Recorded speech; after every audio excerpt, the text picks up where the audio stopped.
Okay, we're delighted to be joined today by Sussex World reporters Mark Dunford and Sam Morton, who are in Rome ahead of Brighton's Europa League round of 16 clash against Roma at the Stadio Olimpico.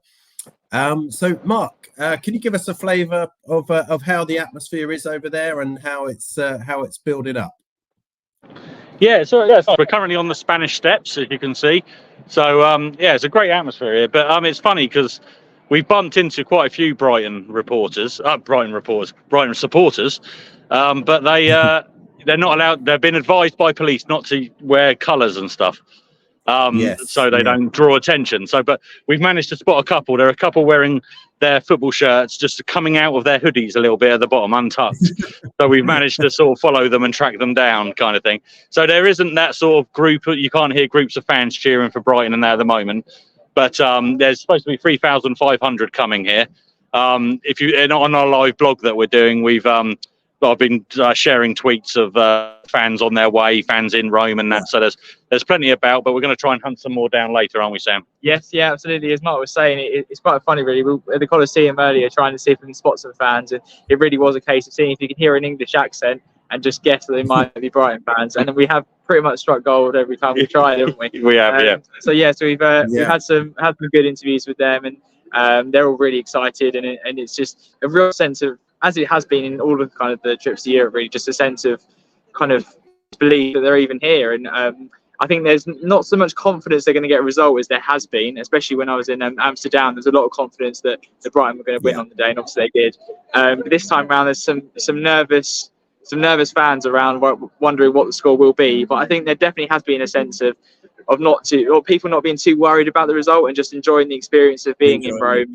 And really just savouring that opportunity that they have, and I think that's fantastic. That's the kind of the way that absolutely they've got. So I think that's definitely a positive. Brilliant. Yeah, I saw on the Sussex World website some of your videos with the fans, and you're right. They are a bit cautious. Do you think that is down to their sort of iffy results lately, or because Roma are such a strong team under De Rossi? Yeah, I think it's a bit of both. I think Brighton obviously haven't been in the best of form of late, most recently losing 3-0 at Fulham. So they really are struggling for consistency, really. I think they have a good result, then they lose, and then they win again, and they lose again. So they haven't been able to put a run of form together. But that's no surprise when you consider the players they have unavailable. None more so than obviously Karim Matoma and João Pedro, that are just two such influential players, especially Pedro in Europe. That's obviously the top scorer, and it really is gutting that he's not here for this one. And that's one question I've been asking fans, really, is what player needs to step up in João Pedro's absence. And Evan Ferguson and Danny Welbeck have been mentioned, and there's some hope that Valentin Barco as well can maybe come in, although it's obviously quite early in his Brighton career. He's still a young lad as well. I think obviously Ansu Fati, from my opinion, I think Ansu Fati really needs to step up, and he has been probably better in Europe than in the league.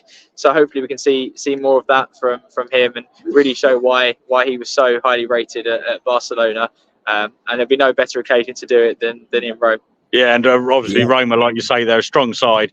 They've had some good results now with Daniel De Rossi, Lukaku, Dybala, Chris Smalling. I say Chris Smalling, comparing him to Lukaku and that. But they got a good side, and obviously it's going to be quite an intimidating atmosphere, I imagine, as well at the Stadio Olimpico. So we're going there later for the press conference with De Zerbi. So be interesting to see what he's got to say about coming back to his home country. Yeah, it's a big occasion for him, and obviously Mark De Zerbi's been linked to some of the top jobs around Europe as well. Do you think this is like a really big occasion for him, so he can test his mettle against he's an Italian, and he's going to want to do well against the top Italian team, isn't he? Absolutely, and it'll be a good. I think all the clubs who are reportedly interested in him will be interested to see how they do get on, because if he can beat Roma over two legs, get a result here. A draw would be a good result here, wouldn't it, Sam? I think get a draw here with like a little bit of a tactical masterclass, as it were. Then that just puts his stock even higher, doesn't it? And I mean, I know the reports are all about Man United today, aren't they? But we've heard lots of different Real Madrid. We've heard lots of different rumours with De Zerbi. But this is a real test for him, given how bad it's been. Well, not how bad it's been, but like the last result, the last performance. Has he put all his eggs in one basket with this game, sort of picking a slightly weaker side for Fulham. Yeah, but it's a real test for him. And yeah, if he can get a result here, obviously, like you say, his stock gets higher, even bigger clubs will become interested. But yeah, we'll see. We'll see. We'll see. Yeah, no, it's going to be a big occasion. And what sort of sense did you get from the fans as well with their travel, Sam? Was it an easy trip over?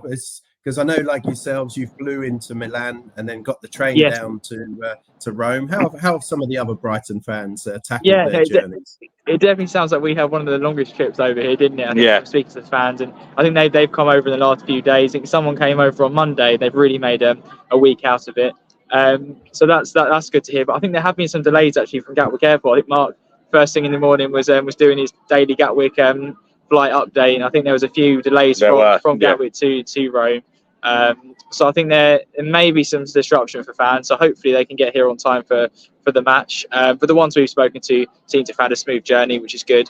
So yeah, hopefully more will continue to arrive over the next few hours and into tomorrow.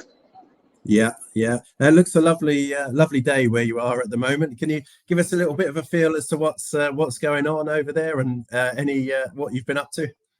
Well, it's just we have been to all the major attractions today. McDonald's, where we sat for 2 hours and did some work. I mean, as you can see, I'll bring you over here. It's quite busy at the bottom of the Spanish Steps there. We've been to the Colosseum. We went to the Trevi Fountain. And it is a glorious day. There was a huge hailstorm first thing, wasn't there? When we were in the hotel room, made a hell of a racket on the roof. But then, it's been absolutely lovely. And I think tomorrow's forecast is really good as well. So yeah, it's a really nice atmosphere. There's loads of school groups around on tours, guided tours, etc. Around the Colosseum was absolutely rammed, wasn't it? And the Trevi Fountain. So we've seen a couple of Brighton fans in different places as well. They're all obviously doing the same thing. But so we're hoping to catch up with more Brighton fans later this evening after the press conference, and have a catch up, see where they're drinking. But like we say, it's not going to be like lots of blue and white shirts singing Sussex by the Sea, because they don't want to be drawing their attention to themselves. And then tomorrow, they've been there's lots of travel advice. I put it all on our live blog about how to get from the centre of Rome to the stadium, because there's like most major cities, there's pickpockets, there's obviously the Roma ultras and that. I'm not saying they're going to do anything, but it could be quite intimidating. So there's shuttle buses ready to go, free shuttle buses for the fans to go to the stadium. And the fans are advised to follow the rules, otherwise they could find themselves in a bit of trouble. Yeah, but it's a magical moment for the fans, isn't it? Like you say, this season they've been to Amsterdam, they've been to Athens and Marseille as well, and it's just it's such a journey that they've been on, Sam. Yeah, it's incredible. I think that's what I've been speaking to the fans about today. Really, is just how lucky they've been to get such historical clubs, such huge names in European football.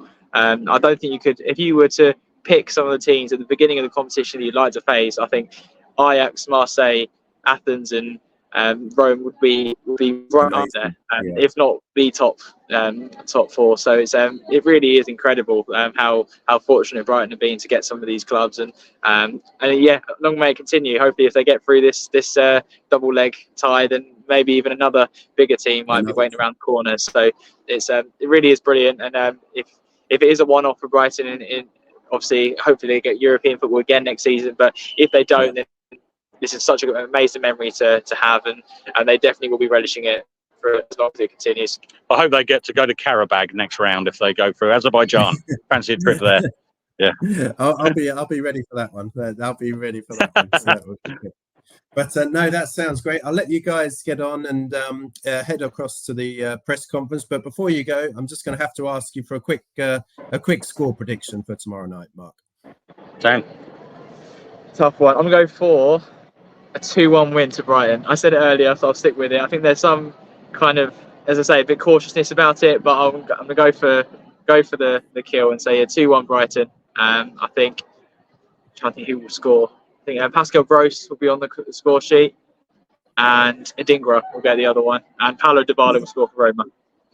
Fair enough. I am unfortunately going to go for a 0-0 draw. I think it's going to be, going to try and shut him out, and I think they'll do a good job. Lewis Dunk will be massive. I assume he's playing. Is he, Dunk? Yeah, Dunk's playing. Yeah. He's I think he's going to be massive for them tomorrow night, not just as a defender but as captain and leading them. So the real gladiatorial performance from Lewis Dunk, I think. And I'm going to go for 0-0, which I think will be an absolute cracking result for Brighton. I agree. Yeah, I think that would be a great result. I'm going to go for a 2-0 for Brighton. I think this is going to be one of the performances to remember. So fingers. Good stuff. But no, thanks guys. Really appreciate your time over there. Thanks for joining us. And keep an eye out on the Sussex World website and the live blog that Mark and Sam have got running to keep up to date with everything that's going to go on with Brighton and all the supporters over in Rome.